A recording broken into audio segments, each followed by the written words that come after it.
Ai, fala sério. Tem coisa mais frustrante do que saber que um jogo existiu, mas você nunca vai jogar?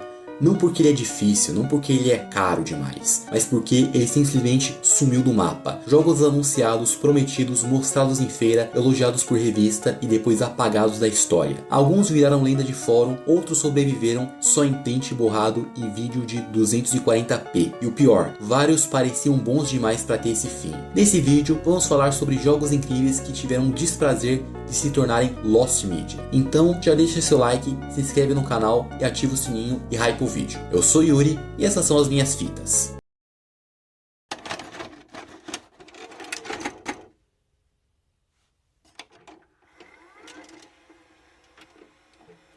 Em vídeos passados eu expliquei como uma mídia se perde. Com os games, o buraco é um pouco mais embaixo. Um caminho clássico é o cancelamento silencioso. O projeto estoura o orçamento, perde equipe, o console morre ou a publisher puxa o plug. Ninguém anuncia o fim e o jogo simplesmente some. Outro caso são versões que nunca chegaram ao público. Demos, builds internas, betas de feira. Se isso não for preservado, vira pó.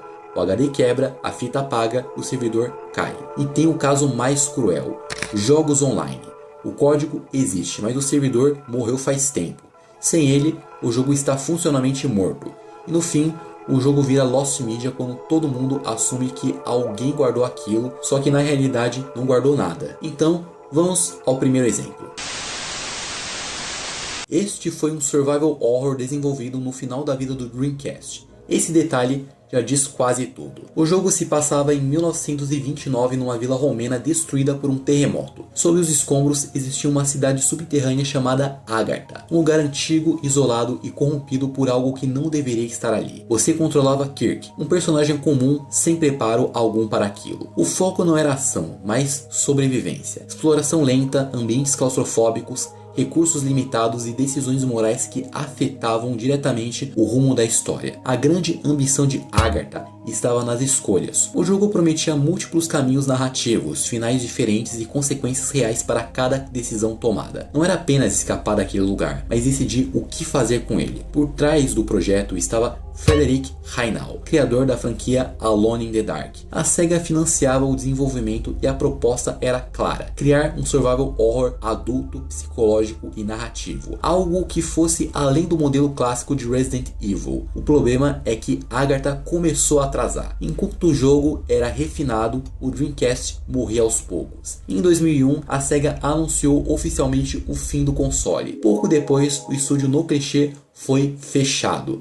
Sem console, sem estúdio, sem lançamento. Durante anos, Agartha virou apenas um nome citado em fóruns e listas de jogos cancelados. Até que em 2008, o site Unseen64 reuniu informações e imagens do desenvolvimento. E em 2018, uma demo da E3 apareceu em um leilão. E em 2021, outra versão jogável foi finalmente preservada no Internet Archive. É uma daquelas Lost Medias que, para o nosso alívio, foram parcialmente encontradas, mas seria um jogo incrível se ele não tivesse sido anunciado bem no final da vida de um console. Agartha não está completamente perdido, mas também nunca existiu inteiro. O que sobrevive hoje são fragmentos de um jogo que nasceu com ambição demais e tempo de menos. Que merda, hein?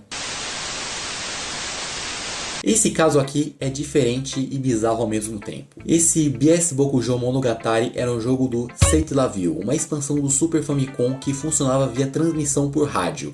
Sim, o jogo não vinha em cartucho, ele era transmitido em episódios, em horários específicos e depois apagado. Acabou a transmissão, o jogo simplesmente deixava de existir. Esse jogo foi desenvolvido pela Pekin Invideo e publicado pela Nintendo e distribuído pela ST Giga. Na prática, era uma versão alternativa do jogo que o mundo conheceria depois como Harvest Moon, simulador de fazenda clássico: plantar, cuidar do gado, reconstruir a fazenda e interagir com outros moradores. Mas essa versão tinha várias diferenças e limitações por causa do formato temporário. Alguns episódios começavam no verão com ferramentas de ouro, sementes infinitas e eventos pré-programados.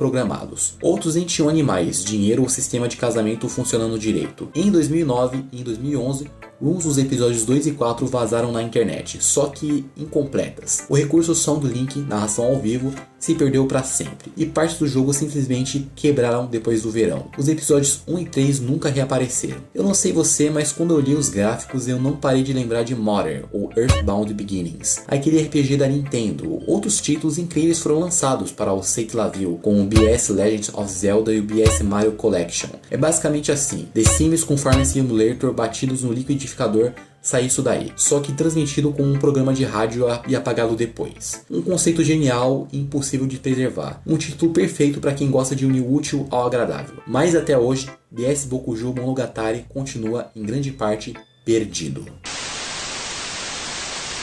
Meu amigo, agora esse aqui dói. E dói pra caramba. Capcom Fighting All Stars Code Holder era um jogo de luta em desenvolvimento para arcades e PlayStation 2. Um crossover absurdo reunindo personagens de Street Fighter, Final Fight, Rival Schools, Strider, Darkstalkers e até gente da SNK. Ryu, Chun-Li, Hagar, Alex e Charlie Nash. Até o Akuma como personagem secreto, olha só. O enredo era simples. Metro City ameaçada por uma bomba. Hagar reúne os lutadores e pronto. Ninguém estava ali pela história, e sim pelo elenco. A jogabilidade misturava a luta 2D com esquiva lateral em 3D. Tinha mecânicas novas como contra-ataques dramáticos e finalizações estilosas e um sistema de risco que podia te fazer perder tudo num erro. O desenvolvimento de uma sequência para o jogo Capcom vs SNK 2 Mark of the Millennium 2001 começou no mesmo estilo 2D, antes de a Capcom decidir mudar para um jogo 3D. Como a SNK estava indisponível devido a uma grande reestruturação e recém-saída de uma falência, foi decidido que o jogo crossover com franquia da Capcom seria iniciado com a participação de 20 funcionários da SNK. O jogo foi anunciado em 2002 e apresentado na JAMA. A recepção foi mista. Ideias boas, personagens incríveis, mas animações fracas, modelos estranhos e comparação inevitável com Tekken 4 e Virtua Fighter 4. E foi um desastre. Em fevereiro de 2003, ele sumiu da lista de lançamentos. Meses depois,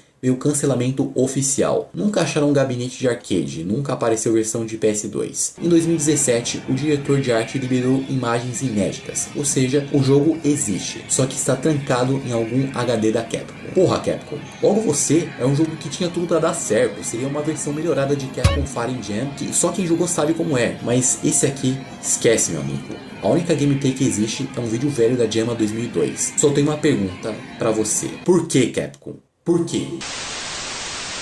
Esse é aquele tipo de jogo que parece inventado, mas não é. Era um jogo misterioso para o Nintendo 64 desenvolvido pela Marigold Management. Nunca foi oficialmente anunciado, mas teve a demo jogável na E3 de 2000. Ninguém sabia exatamente sobre o que era o jogo, nem a Nintendo parecia saber direito. Quando a IGN perguntou sobre o painel, a resposta foi: disseram para divulgar, simples assim. Até o Miyamoto confirmou que o jogo existia, mas que ainda não tinha anúncio oficial. O teaser mostrava gatos e ratos brigando no estilo bem cartunesco, tipo o Tom e Jerry ou Comichão e Coçadinha dos Simpsons. Tinha perseguição, armas absurdas e violência exagerada. Pelo pouco que sobrou, parecia algo entre Conquer is Bad for Day, um desenho animado caótico. Não dá nem pra saber se era infantil ou totalmente errado para criança. O problema?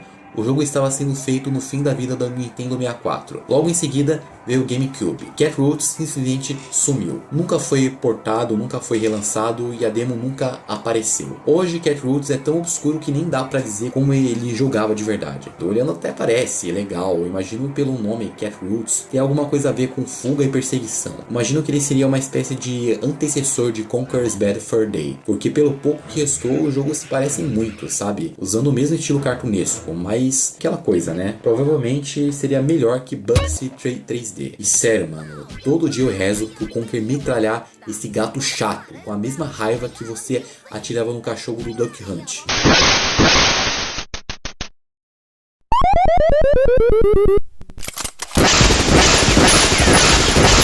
E fica aí o Cat Roots, um jogo tão perdido que nem sabiam exatamente o que ele era.